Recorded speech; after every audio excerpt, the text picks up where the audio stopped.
Assalamualaikum dan salam sejahtera diucapkan kepada Dr. Nurul Farahana binti Kamarudin. Jadi untuk grup kami, kami akan membentangkan mengenai proses kejadian sungai. Adalah nak senarai nama ahli guna kami iaitu Nitra Nusri, Nurdin Nadia dan juga Nurizatun Nadia. Untuk pengenalan, sungai mempunyai banyak kepentingan, iaitu merupakan jalan perhubungan antara satu tempat ke tempat yang lain, di mana ia digunakan pada zaman dahulu dan juga menjadi sumber air tawar kepada semua benda hidup yang berada di bumi. Seterusnya, sungai juga mempunyai pelbagai fungsi seperti sumber air minuman, sumber pengairan untuk pertanian dan juga peternakan, merupakan habitat hidupan liar dan juga digunakan untuk kegunaan harian seperti mandi dan mencuci dan juga lain-lain. Proses kejadian sungai bermula daripada sumber air sungai. Sumber-sumber air sungai terdiri daripada gunung ataupun bukit dan juga air bawah tanah.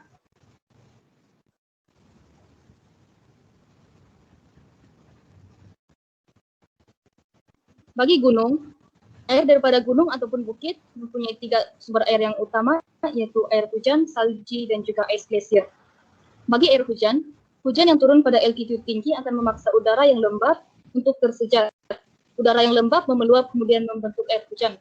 2 sistem menyebabkan air hujan turun di kawasan pegunungan, ialah yang pertama hujan frontal dan juga kedua hujan perolakan.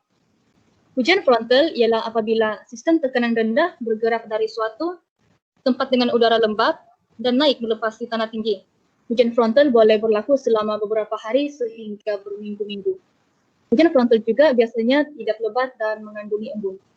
Bagi hujan perolakan, biasanya berlaku pada waktu tengah hari dan petang dengan keadaan yang panas.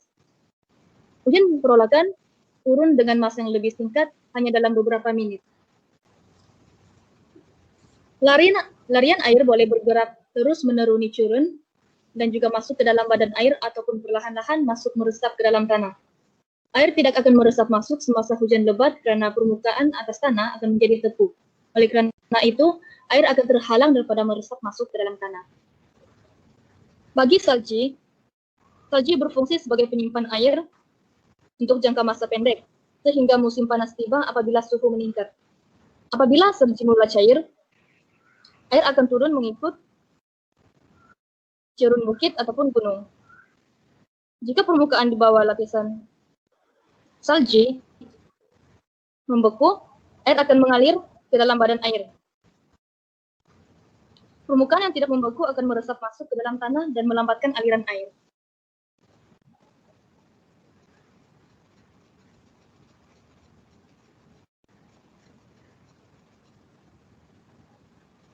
Bagi ice glacier, glasier berfungsi sebagai penyimpan air untuk jangka masa panjang berbanding dengan salji. Ice glacier dapat menghasilkan air dalam kuantiti yang banyak.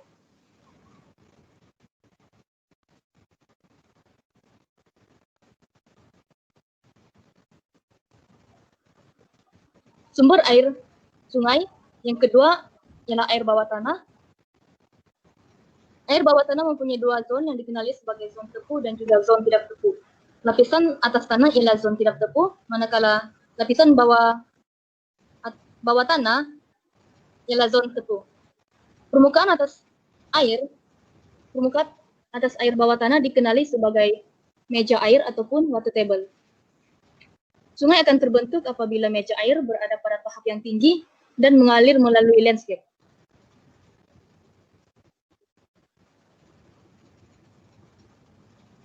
Seterusnya, proses pembentukan sungai.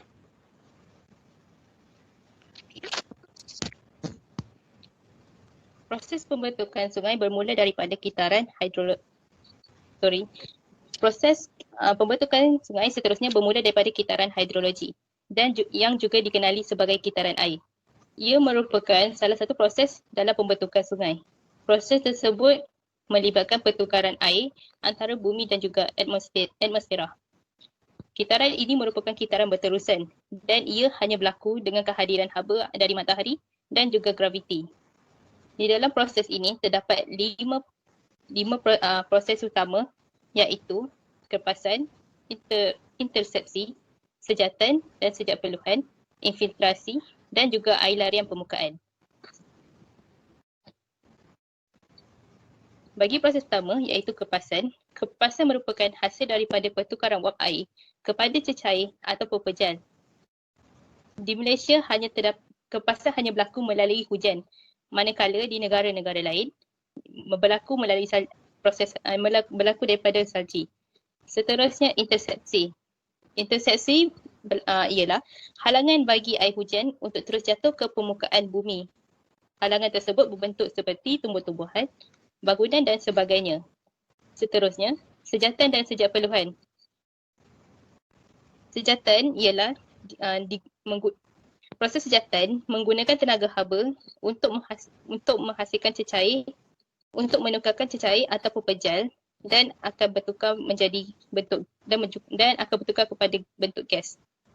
Bagi sejat perluhan pula, air yang tersejat dari tanah dan juga dari proses transpirasi akan bertukar kepada gas di atmosfera. Seterusnya, susupan. Susupan ialah air hujan atau salji yang cair yang akan menyusup masuk melalui ruang-ruang di dalam tanah dan seterusnya akan menjadi air aliran bawah tanah. Bagi air larian permukaan, ia terhasil dari air lebihan yang tidak dapat menyusup ke dalam tanah. Proses ini terjadi disebabkan kadar air hujan atau air salji melebihi kadar yang boleh diterima oleh tanah.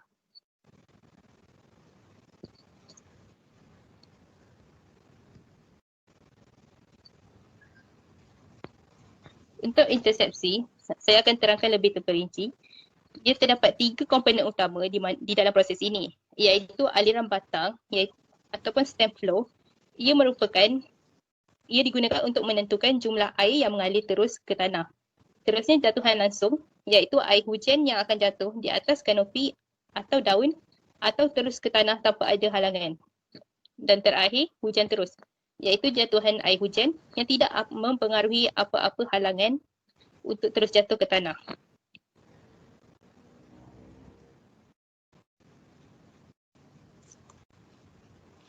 Seterusnya, proses saliran sungai.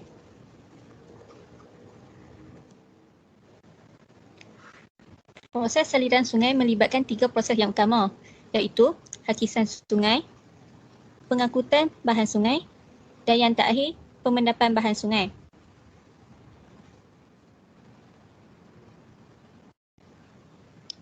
Jenis-jenis hakisan sungai terbahagi kepada hakisan pedalaman alur, di mana proses hakisan ini berlaku di bahagian hulu sungai, yang mana aliran air sungai adalah deras. Alur sungai adalah berbentuk V. Hakisan ini melibatkan kerja-kerja menghakis dasar sungai oleh air sungai yang bergerak secara pusaran. Halangan-halangan batuan di dasar sungai menyebabkan pergerakan air sungai bertukar daripada laminar kepada pusaran. Setiap pusaran ini mempunyai tenaga untuk menghakis dasar alur-alur sungai tersebut. Yang kedua, hakisan pelebaran alur. Hakisan ini berlaku di kawasan tengah dan hilir sungai, di mana aliran sungai adalah lebih perlahan dan menghasilkan alur sungai berbentuk U. Hakisan ini juga melibatkan kerja-kerja menghakis pada tebing alur sungai. Selain itu, hakisan ini dikenali sebagai hakisan mendatar yang berlaku di kedua-dua bahagian tebing alur sungai. Hakisan ini lebih berkesan semasa kejadian baja kerana air sungai dikatakan mempunyai tenaga kinetik yang kuat untuk menghakis serta meruntuhkan tebing sungai akibat daripada pertambahan isi padu air sungai. Yang ketiga, hakisan pengunduran alur. Hakisan ini melibatkan proses tawanan sungai. Hakisan ini menyebabkan proses pemotongan pangkal alur ke arah hulu kerana adanya air terjun di pangkal alur tersebut. Apabila air terjun jatuh ke pangkal dasar alur, ia akan menghakis dan mengorek pangkal dasar alur berkenaan dan mewujudkan satu bahagian tebing alur yang tidak mempunyai daya apungan. Apabila proses gerakan jisim berlaku, bahagian yang tidak mempunyai daya apungan akan jatuh ke dalam sungai. Kesannya, pangkal alur sungai mengundur dan memanjang ke belakang.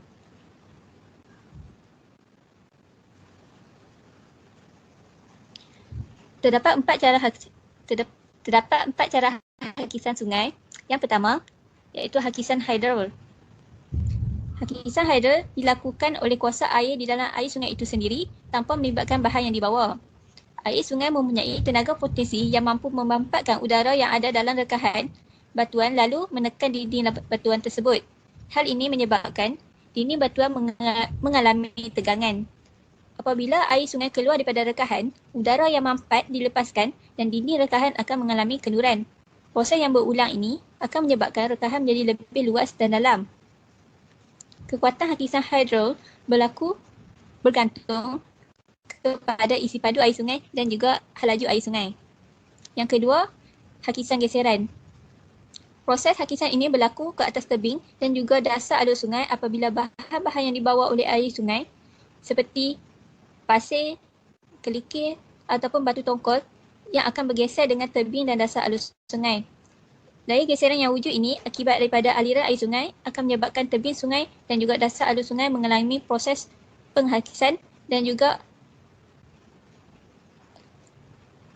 menyebabkan mengalami proses penghausan dan oleh bahan-bahan yang dibawa oleh aliran sungai berkenaan. Yang ketiga, hakisan larutan. Hakisan ini melibatkan tindak balas secara kimia antara air sungai dan juga mineral batuan yang membentuk tebing dan dasar sungai. Jika batuan terdiri pada batuan lembut, maka ia mudah mengalami larutan. Air sungai bertindak balas sebagai pelarut yang akan melarutkan mineral batuan tersebut dan dialirkan bersama-sama dengan aliran sungai. Proses ini menyebabkan struktur dan juga struktur bangunan batuan tebing dan juga dasar alur sungai menjadi longgar dan tidak stabil lalu menjadikan tebing sungai mudah runtuh. Terdapat 5 jenis bentuk muka bumi yang dihasilkan oleh hakisan sungai. Yang pertama ialah air terjun. Air terjun ini terhasil daripada hakisan pada batuan lembut. Yang kedua ialah jeram. Jeram dihasilkan daripada hakisan pada batuan keras secara berselang-seli. Yang ketiga, lubuk pusar atau dikenali sebagai lubang periuk.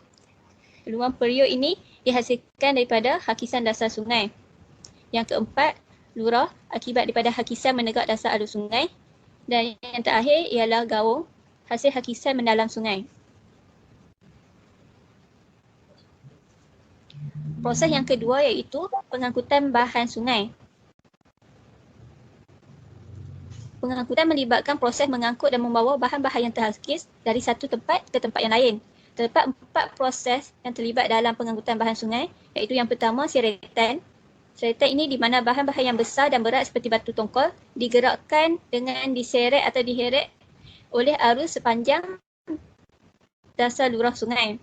Yang kedua ialah lompatan di mana bahan-bahan yang sederhana besar seperti kerikil akan diangkut oleh masyarakat sungai. Yang ketiga, apungan atau dikenali sebagai ampayan di mana bahan-bahan yang ringan dan halus seperti kolodak akan bergerak secara apungan di permukaan air. Yang keempat, larutan di mana bahan mineral yang mudah larut dalam air seperti kalsium karbonat akan dihanyutkan bersama-sama air sungai secara larutan. Dan proses yang terakhir ialah pemendapan sungai. Pemendapan melibatkan proses endapan bahan yang diangkut oleh aliran sungai. Bahan endapan terdiri daripada bahan yang halus hingga ke batuan yang besar. Bahan-bahan yang diangkut oleh sungai akhirnya akan dimendapkan di satu tempat yang lain. Pemendapan paling banyak berlaku di bahagian hilir sungai, contohnya seperti dataran banjir, tasik dan juga pinggir laut. Secara umumnya, beban sungai yang lebih besar ataupun berat seperti batu tongkol akan dimendapkan terlebih dahulu diikuti dengan beban yang lebih kecil dan ringan seperti pasir.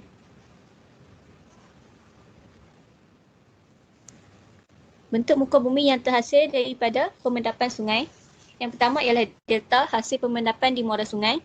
Yang kedua ialah tasik ladam, hasil pemendapan sungai di tebing cembung dan juga lingkungan sungai yang terpengkal. Yang ketiga, tertambak, hasil pemendapan di tebing sungai. Dan yang terakhir, dataran banjir yang dihasilkan oleh pemendapan yang menyebabkan dasar sungai menjadi cetek.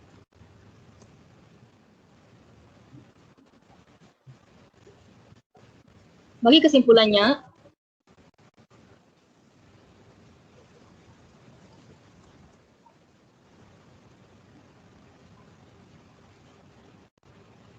bagi proses kejadian sungai bermula apabila adanya sumber air daripada gunung atau bukit dan juga air bawah tanah. Daripada sumber air tersebut, air akan menjalani kitaran hidrologi yang bermula daripada kerupasan, intercepsi, sejatan dan sejatpeluhan, infiltrasi dan juga air larian permukaan. Air tersebut kemudian akan melalui proses aliran sungai yang bermula daripada hakisan sungai, pengangkutan sungai dan juga yang terakhir pemendapan sungai. Setelah proses itu, barulah sungai akan terbentuk dan menjalani proses pembentukan sungai. Berikut adalah rujukan bagi proyek yang kami lakukan.